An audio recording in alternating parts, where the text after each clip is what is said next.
The screaming started at dawn. Mama Chitty was the first to hear it, a wailing that cut through the humid morning air like a machete through sugarcane. She abandoned her breakfast of akamu and rushed outside, her wrapper hastily tied around her waist. What she saw made her blood run cold. In the center of the village square, 3 people writhed on the ground. Their bodies convulsed violently, backs arching in unnatural angles. But it was what came from their mouths that made Mama Chitty's knees buckle. Not just blood, though there was plenty of that, dark and thick as palm oil, but worms.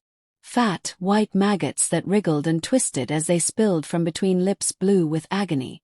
"Jesus have mercy!" Mama Chitty screamed, and soon the entire village of Umueze gathered, forming a wide circle around the suffering souls. No one dared approach. Old Papa Okonkwo, who had seen 2 wars and countless diseases, stood frozen, his walking stick trembling in his grip. "They all ate at Mama Nkechi's place," someone whispered. "Just yesterday." The name spread through the crowd like wildfire. Mama Nkechi, the woman whose restaurant had mysteriously transformed from an empty, dusty shack into the most popular eating place in 3 villages. But I am getting ahead of myself. Let me tell you how it all began. 6 months earlier, Mama Nkechi's restaurant, though calling it a restaurant was generous, sat at the edge of the village market like a wounded animal waiting to die. The wooden structure leaned slightly to the left, its corrugated iron roof patched with flattened milk tins. Inside, 3 rickety tables wore perpetual coats of red dust, and the few plastic chairs were cracked and faded by years of harsh sun. Mama Nkechi herself was a thin, anxious woman of 40-something years, with eyes that darted like trapped birds and hands that never stopped moving. Every morning, she would arrive before first light to prepare her meals: jollof rice, beans, fried plantains, egusi soup, and then she would wait. And wait. And wait. "Maybe someone will come today," she would whisper to herself, stirring her pot of stew that would eventually be thrown away, uneaten. Maybe today will be different. But it never was. Because just 20 meters down the road sat Mama Adi's bukka, and that place was always full. From morning until night, customers crowded around Mama Adi's tables, laughing and chatting as they devoured her cooking. The aroma from her kitchen made mouths water from 3 compounds away. Okada drivers, traders, students, even the occasional government official, everyone ate at Mama Adi's. "Your food is not bad, oh," people would tell Mama Nkechi with sympathetic smiles. "It's just that. Well, Mama Adi's place is closer to the main road. More convenient, you understand." But Mama Nkechi understood the truth. In a village like Umueze, success breeds success. People went where other people went. An empty restaurant stayed empty. A full restaurant stayed full. It was a circle she couldn't break, no matter how early she woke, no matter how carefully she cooked, no matter how much she prayed. Her husband, Obi, had left her 2 years ago for a younger woman in the city. "I cannot continue to watch my wife fail," he had said, his words cutting deeper than any knife.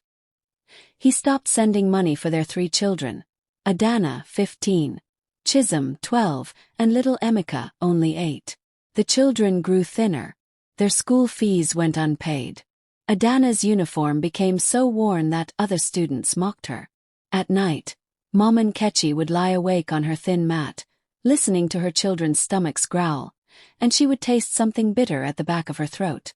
Not hunger, something worse. Desperation. It was desperation that led her feet down the narrow bush path one moonless night. Desperation that made her knock on the door of a house that decent people avoided. A small hut deep in the forest, surrounded by empty bottles hanging from trees like strange fruit. The woman who answered was older than time itself, or so it seemed. Her skin hung loose on her bones, and her eyes were clouded white, yet she moved with unsettling certainty through the darkness. "I knew you were coming," the woman said, her voice like dry leaves scraping against stone. "I have been waiting for you, Nkechi, daughter of Mbik. How do you know my name?" Mama Nkechi whispered. "I know many things. I know your husband sleeps peacefully in the city while your children cry from hunger. I know your pots sit empty while Mama Adi's overflow. I know the question you have come to ask before your lips form the words. Mama Nkechi's throat went dry. Can you help me? The old woman smiled, revealing gums black as coal. Help comes with a price. Everything comes with a price. The question is, are you willing to pay it? Anything, Mama Nkechi heard herself say. I will do anything. Anything is a dangerous word. The woman moved deeper into the hut, her bones creaking like old furniture. She returned with a clay pot, sealed with wax and tied with palm fronds. You will use this as I instruct. Every morning before you cook, you will wash yourself, all of yourself, with water in a bucket. You will use this powder I am giving you with the water. Then you will pour 3 cups of this water into your soup pot. 3 cups, not 2, not 4, 3. Is that all? Mama Nkechi asked, surprised at the simplicity. That is not all. The woman's clouded eyes seemed to pierce through to Mama Nkechi's soul. You must never eat the food you prepare. Neither you nor your children. You will cook other food for yourselves separately. If you or your blood consume what you prepare for customers, the consequences will be severe. I understand, Mama Nkechi said quickly. Do you? The woman leaned closer, and her breath smelled of grave dirt. There are rules to this work, Nkechi. Rules that cannot be broken. You will have customers. More than you can imagine. You will have money. But you must never eat your own cooking. And you must give me 1/4 of your profits every new moon. If you break these rules, the thing I am putting in your business will turn on you. And it will devour everything. Do you still want this? Mama Nkechi thought of Adana's torn uniform, of Chisholm's hollow cheeks, of little Emeka asking if there would be food tomorrow. Yes, she said. I want it. The old woman's smile widened. Then we have an agreement. But know this, once you begin this path there is no turning back. The hunger you are feeding is not your own. The change was not immediate, but it was inevitable. On the first Monday after Mama Nkechi's visit to the old woman, she woke at 4 in the morning as usual. Her hands trembled as she poured water into a bucket and added the powder. It was brown and smelled of earth and something else, something rotten. She removed her nightgown and washed herself thoroughly, fighting the urge to vomit at the scent. The water turned murky, almost black. With shaking hands, she scooped 3 cups of this water and added it to her soup pot. It is just water, she told herself. Just water with some herbs. That is all. But she knew she was lying. By noon that day, she had her first customer. A trader she had never seen before. A man who stopped his motorcycle in front of her restaurant as if pulled by invisible strings. I don't know why, he said, looking confused. But I suddenly had a strong urge to eat here.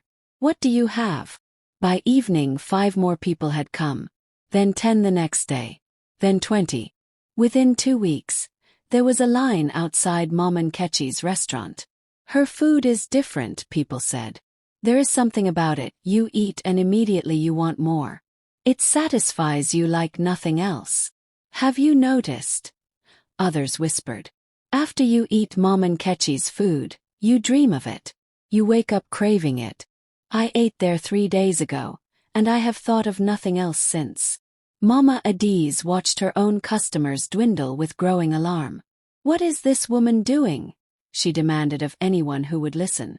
How did her food suddenly become so popular? But no one could explain it. They only knew that something about Mama Nkechi's cooking called to them in a way that was beyond hunger, beyond taste. It was a need that sat in their bellies like a living thing, demanding to be fed. Mama Nkechi's profits soared. She bought new tables and chairs. She hired 2 young women to help with the washing and serving. She paid the children's school fees in full and bought them new uniforms and shoes. At night, she would count her money and feel something like satisfaction warming her chest. But she never ate her own food. She would cook separate meals for herself and the children. Simple things: rice and stew, yam and vegetable soup. Nothing from the big pots that fed her customers. Mama, why can't we eat what you sell? Emeka would ask. eyeing the fragrant jollof rice that made customers push and shove for a plate. "That food is for business," Mama Nkechi would say sharply. "I cook special food for us. Better food. Now eat what I have given you and stop asking questions." Every new moon, she would take a portion of her earnings and return to the hut in the forest. The old woman would count the money with fingers twisted like tree roots and nod her approval. "You are doing well," she would say. "The business is thriving. But remember the rules, Nkechi. Remember them always." "I remember," Mama Nkechi would reply. And she did. The rules were burned into her mind like brands. 3 months passed, then 4, then 5.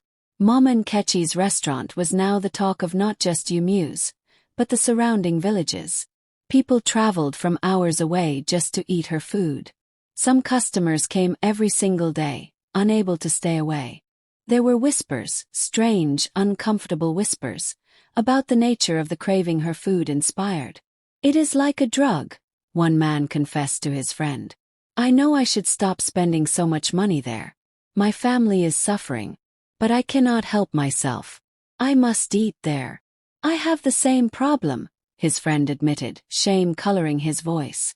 "I even wash her dirty plates now, just so she will serve me faster. What is wrong with us?" But they kept coming. They all kept coming. Mama Nkechi's eyes grew hard and bright like polished stones. She no longer looked anxious or afraid. She looked hungry. Hungry in a way that had nothing to do with food. The trouble began on a Tuesday afternoon in the 6th month. Mama Nkechi had gone to the market to buy supplies, leaving her oldest daughter, Adana, to mind the younger children at home. 15-year-old Adana was preparing to study for her exams when she realized they had no food in the house for lunch. "Mama must have forgotten," she said to Chisholm and Emeka. "She has been so busy with the restaurant." Little Emeka's eyes lit up. "Can we eat from the restaurant then? The food that smells so good." "Mama said never to eat that food," Chisholm reminded him. "But why?" Emeka whined. "Everyone else eats it. Why not us?" Adana hesitated. She had wondered the same thing many times. What made the restaurant food so special that they, the family, could not taste it? Was their mother keeping the best for her customers while feeding them scraps? The resentment that had been building in Adana's chest for months suddenly flared hot and bright. "You know what?" she said, standing up. "We will eat from the restaurant. Just this once. Just to see what everyone is talking about. Mama will never know." She took her siblings to the restaurant. One of the serving girls was happy to give them plates of jollof rice with chicken and fried plantains, the most popular dish. "Your mother's children finally get to taste her cooking," the girl said with a laugh. "You are lucky. This food is like magic." The 3 children sat at a corner table and ate. The food was incredible, rich and flavorful in a way that made every other meal Adana had ever eaten seem like ash.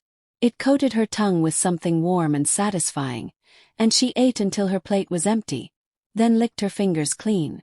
"That was the best thing I have ever tasted," Emeka declared, his face shining with joy. They went home with full bellies and guilty consciences. Adana made her siblings swear not to tell their mother.